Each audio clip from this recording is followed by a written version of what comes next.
बिस्मिल्लाहिर्रहमानिर्रहीम। अस्सलाम वालेकुम। सरफराज अहमद की टेस्ट क्रिकेट में वापसी और उसके बाद उनकी बेहतरीन परफॉर्मेंस, लेकिन इसके बावजूद भी बाबर आजम से जब इंटरव्यू में पूछा गया कि आप 4 साल सरफराज अहमद के जो ज़ाया हुए हैं उसमें आपको कोई अफसोस है, तो उसके बावजूद भी बाबर आजम ने बड़े धड़ल्ले से ये बयान दिया है कि मुझे कोई भी अफसोस नहीं है।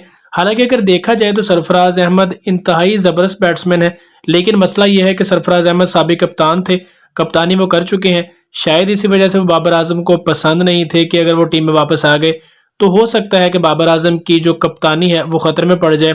बाबर आजम की परफॉर्मेंस इसमें कोई शक नहीं कि बेहतरीन है, लेकिन सरफराज अहमद की जगह मोहम्मद रिजवान टीम में आए। मोहम्मद रिजवान ने कुछ अच्छे मैचेस खेले हैं, रन स्कोर किए हैं, लेकिन अगर बात की जाए लगातार परफॉर्मेंस की तो मोहम्मद रिजवान की निस्बत सरफराज अहमद की परफॉर्मेंस बहुत ही आउट क्लास रही है।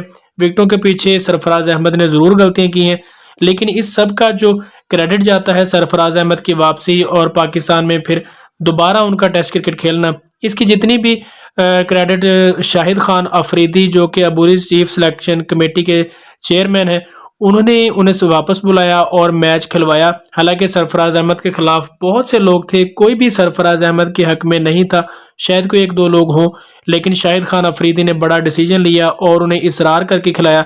और उसके बाद सरफराज अहमद ने भी शाहिद खान अफरीदी और पूरे पाकिस्तान को मायूस नहीं किया।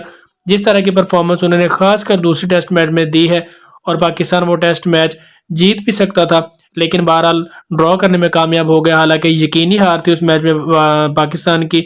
सरफराज अहमद ने इंतहाई ज़बरदस्त परफॉर्मेंस दी है और इसका क्रेडिट शाहिद खान अफरीदी को जाता है। उनके जो इतने ज़बरदस्त फैसले थे वो कम दिनों में टीम के काम आए हैं, लेकिन शाहिद खान अफरीदी ने ऐलान कर दिया है कि वो ज़्यादा देर तक नहीं रहेंगे इस ओहदे से वाबस्ता, और वो उनकी जो उन्होंने प्रेस कॉन्फ्रेंस की थी वो लास्ट प्रेस कॉन्फ्रेंस होगी। हालांकि क्रिकेट बोर्ड चाहता है कि शाहिद खान अफरीदी रहें, लेकिन अफरीदी की अपनी मसरूफियात हैं और शायद वो लंबे अरसे तक बोर्ड के साथ काम नहीं कर सके।